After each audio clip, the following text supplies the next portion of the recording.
Hey everybody, this is Anthony Tough from the Gamer Access, and this is the Tales of Xillia 2 video review.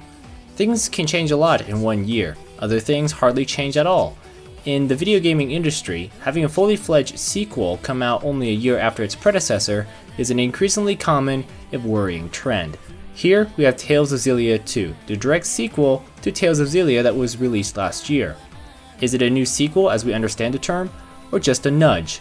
The answer finds itself in the awkward middle.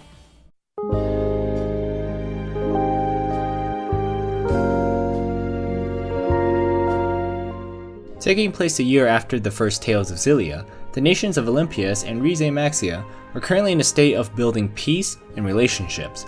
The main protagonist is Luger Kresnik, who, after sleeping too much and failing the subsequent Spires Corporation operative agent test, quickly meets with a familiar face and a young girl named Elle. The group find themselves on a hijacked train barreling towards a newly constructed major facility. After some bizarre cross-dimensional travel, the train could not be stopped, and our protagonists find themselves gravely injured. With lives saved and a 20 million gold debt over Luger's head due to medical bills, he becomes a major factor in saving the land from the biggest new threat, fractured dimensions, alternative dimensions that diverged from the main dimension. Along this path, Luger will encounter many familiar faces, and deal with the many issues involving peace between the two nations, the intentions of the Spires Corporation, and uncovering Elle's importance in solving the fractured dimensions. Unlike the first Tales of Xillia, the second game really has a strong narrative going for it. Almost all of the main characters here are characterized well, with good dialogue. Sure, there are a few stereotypical annoying personalities, but for the most part, these are people that are interesting and likable, if a bit bland. As for the narrative, it is very nicely written plot of the struggles and constantly spawning fractured dimensions, and the increasingly desperate efforts to find a solution.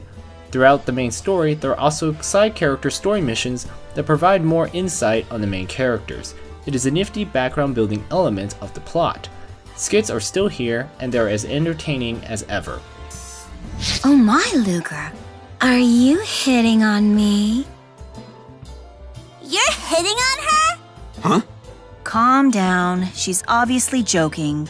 Of course I was, but isn't that how all the best romances begin? How would I know? That was a joke too. I'm sure it was. Unfortunately, the story's qualities are nearly ruined by the very choppy flow. This is not because of the actual narrative itself, but because of the game numerously holding progress hostage until a minimum payment on Luger's debt is met. It is very disruptive, and some gameplay grinding ensues. The story also does not actually get notably good until the second half of the game, which in a 30-hour game means quite a lot of patience is needed. One of the most advertised features of the sequel is the power of Luger's choices, which occurs as an A or B selection many times throughout the story. Aside from the ending, choices do not seem to affect much, except for the discovery of new dialogue and raising affinity with party members.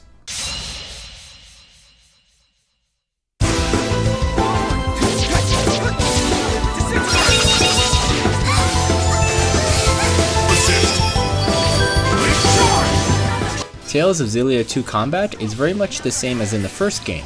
The fast-paced action still features the familiar arts, linking, skills, and strategy setting. This means the combat is still exciting, and along with the story, easily becomes one of the game's highest points. The major new feature is Luger's Chromatis ability. It is Luger gone superhero for a temporary amount of time. While it does look kind of cool, it does not really feel as awesome as the developers were probably hoping. Outside of combat, the equipment, exploration, and other mechanics are still very familiar and mostly unchanged from the previous game. Also new is the job market board, which includes small little quests and elite monster hunts that help pay off that debt. On the presentation end, the visuals continue to be familiar, with the art and animations continuing their anime-like charm. It is also a familiar sight when it comes to technical implementation, which continues to look rather primitive, but still nets blazing load times. Most of the locations explored in Tales of Xillia 2, unfortunately, get too deja vu as there is an excessive amount of recycling. Yes, there are new places to travel to, and the later portions of the game places more emphasis on these new locales, but early game and side stories really like to send you to places that look identical to a year ago.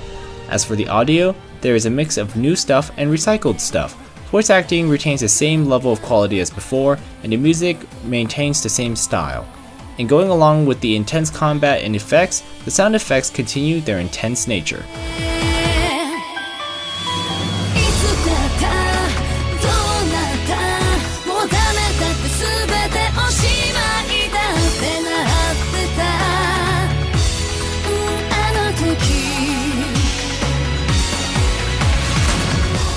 In some ways, Tales of Xillia 2 as a whole is a bit frustrating. It is a good game, it is a very likable game, but it was nearly crippled by a couple implementations that are very tiring, paying off debt and recycled content. A better name would be Tales of Xillia, the Chromatis expansion. Despite these major problems, the core of this game is still Tales of Xillia gameplay, and that is a good thing for the combats and mechanics. In addition, Xillia 2 also has the benefit of an engaging new narrative. Is Tales of Xillia 2 nearly as good as Xillia 1? No. Is it something to at least be considered by Tales of Xillia fans? Yes. The score that will be given to Tales of Xillia 2 will be a 7.5 out of 10.